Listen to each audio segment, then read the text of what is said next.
You know, we are in this together, these COVID days, and one of the ways that we find ourselves challenged, but also pushed to think very creatively is what our behavior and our expectations around gathering need to be as literally day in and day out new information unfolds. You've had a staff and a lay leadership team that has been firmly committed to staying educated and informed and prayerful about how the church makes a response to the health and safety needs that we are facing in these COVID days. We've tried about every couple months to be able to make a decision about how the next few months will look in our ministry and our mission and our programming and the ways we gather virtually that are responsive and responsible to the information that we are receiving in real time. I know you've been living in that space too, with decisions you've had to make about your work and childcare and education and how you're spending time with loved ones and working your life out virtually. So I know the congregation is highly supportive of the church as we're having these tough conversations.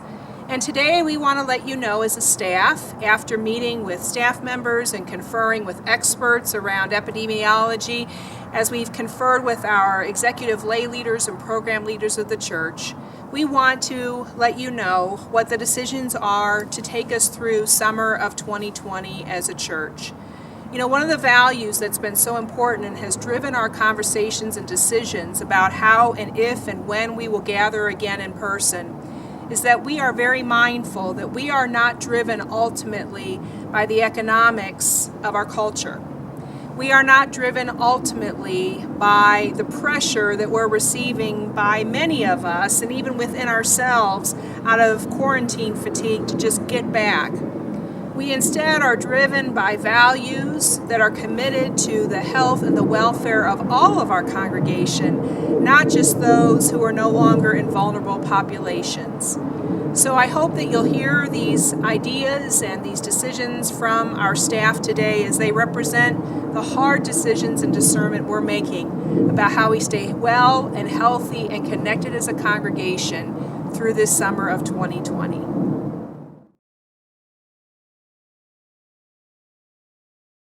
I miss seeing all of you. I miss hugging all of you. I miss just everything that is involved in church function. And I just hope that we can meet soon. Okay, so I miss seeing everybody at church and all of the office staff and everybody in the building, all the sweet little children at the KDD classrooms, and then all of the people that come in during the day to come in and visit and say hi. I miss making music with all of you. I miss all of the different ensembles and the different ways that we use music together to both glorify God, but also to enjoy the fact that music is something that we do as community. And I miss that community and that creativity that we can share together.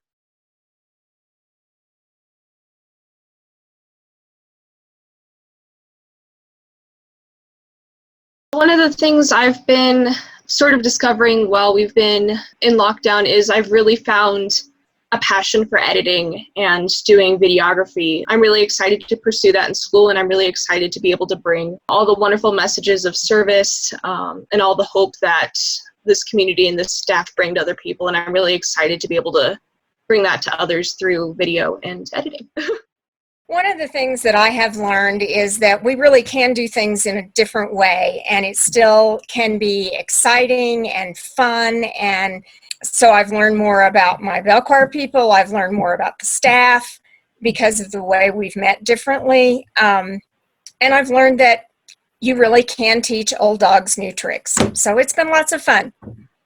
Something that has been fun to discover through this time, it's been a tremendous gift to receive church at home.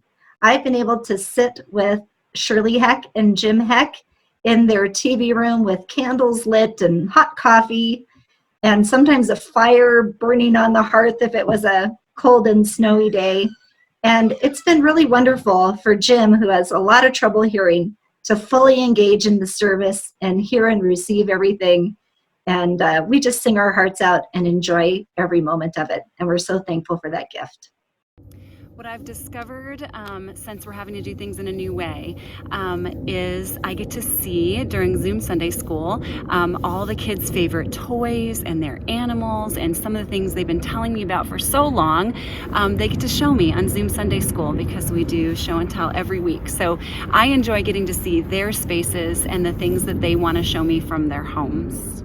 So I've discovered that we have not just a lot of things to learn, right, about using technology and about how to stay connected, but how willing we can be to learn. There are ways that people are exploring new things that we never could have done if we weren't put into this difficult position. And I've just really admired how willing people have been to learn those new things. I've been trying to learn new things too. This is my celery plant that I just started growing, and it's already so big. And I think the more we can take this as an opportunity to learn, the better we're doing.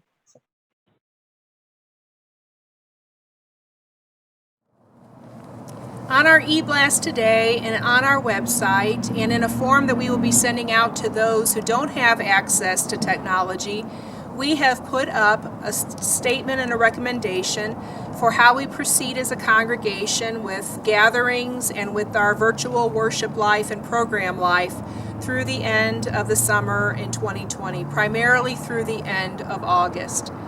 These are the key ideas that we are recommending to the congregation, and they have been supported by the lay leadership of our church. The first is that we're going to continue virtual worship services through the end of August, and we will not be moving towards in-person gatherings of any size in our church building through the end of August. Our staff will have access to the building as they have, especially those whose jobs are building dependent, as they continue to maintain and improve and make sure that we have good sanitization of our space. But the remainder of our programs, including our vacation church school, our summer arts camps, our missions, and our outreach ministries, will continue to happen virtually. And we hope that you will grow in excitement and enthusiasm with us as we figure out new ways to reach our youth and our children and our adults and our vulnerable adults in new and important connection ministries this summer. We will not be having any small groups in our building with the exception of our staff. And if there would be a funeral or memorial service with people under 10, that we would be able to accommodate only for our church family at this time. We are in the process of thinking about how we might incorporate small groupings of our recovery groups for whom in-person work is vitally important to their recovery from addiction. But we will be making those decisions as we have more experience and understanding through the summertime. We hope that you appreciate and understand these firm commitments and that you read the document carefully, because in it outlines 8 core values that we are using to make critically important decisions for the health and the welfare, the access and the ministry of all of our congregation. We hope that you'll hold us all in prayer as we continue in this work, and we appreciate your support, your continued stewardship of the life of the church, your continued support of the staff, and the efforts you all are making to help us continue to remain committed and connected in our care, in our mission, and in all the ways that we extend Christ's love in the world. We are continuing to stay closed because we want to protect all of our wonderful members. And I'm hoping that all of you will be okay with it. We're doing this for your safety. We are waiting for the time when we can get together with all of you and give you smooches and kisses and hugs and all that. But for now, please stay safe, and we love you all. We are making some of these really hard decisions for this summer because we care so much about each and every one of you, and we want to make sure that we're making the decision even for the most vulnerable of our community. And we know that when we gather together, we want the opportunity to gather with the whole body of who we are as Arvada United Methodist Church. And so we'll keep watching what's happening and learning and trying to figure out the best ways for us to be healthy, safe, and connected. Making the decisions on how we were going to approach our programming and services for the summer was very challenging. We had so many things to consider, including that we made decisions that kept all of our congregation and staff safe.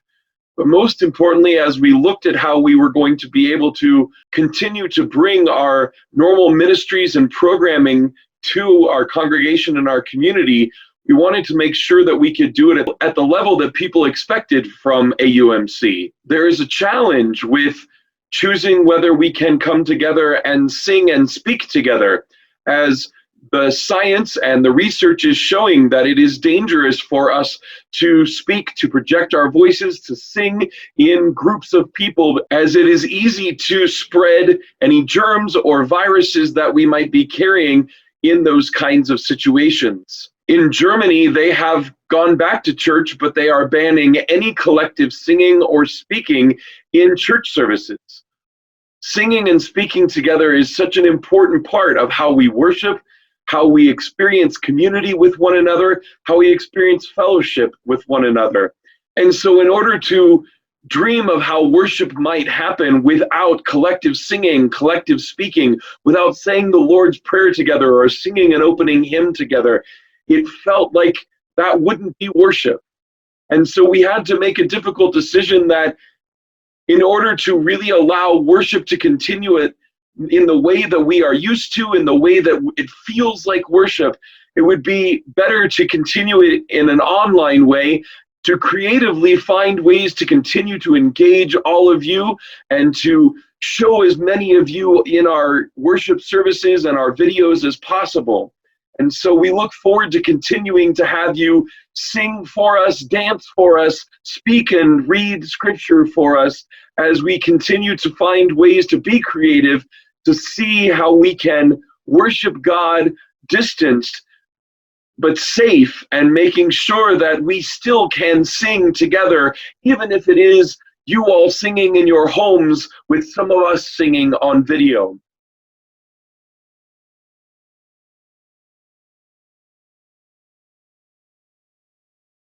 What I'm looking forward to this summer at AUMC is improving the irrigation system, making this place look immaculate when everybody comes back. The structure of the building will look the same, but when they step inside, they'll go, wow, what happened here? I am so looking forward to the opportunity to experience Vacation Bible School and music camp and the creative ways that Melissa and Tim and this team is putting together. The creativity just astounds me, and I'm looking forward to that, as well as the ongoing development of our worship online in the anticipation of them coming back together at some time in the future. But in the meantime, the creativity is astounding, and I look forward to seeing how that evolves. What I'm looking forward to this summer at AUMC is to continue working on projects we've been tackling. A lot of the projects we're able to now finally do because the building was always constantly used throughout the whole week and the weekend. And so that's given us a chance to tackle some of those. We've also going to be able to present a cleaner and a safe environment for everyone to come back to the church building itself when that time does come, and however that may look at that time. Also am looking forward to sharing more of my photos. Tim has so graciously incorporated those in several of the services, and that is another way that I can give back to the church community itself with that. To be honest with you, what I also look forward to is a haircut. I've been trimming my own hair, and without my glasses on, I don't see very well. So I'm concerned that I may be nipping one of my ears one of these days. So. What am I looking forward to this summer? Well, I'm looking forward to virtual online Sunday school, which you can watch live, or you can watch recorded versions of them whenever you're ready to do that. And then all the things will be sent home so you can do all the projects. I'm looking forward to being creative with my summer obstacle course chalk drawings on the front, which are available every Wednesday, and just connecting with the kids in a different way.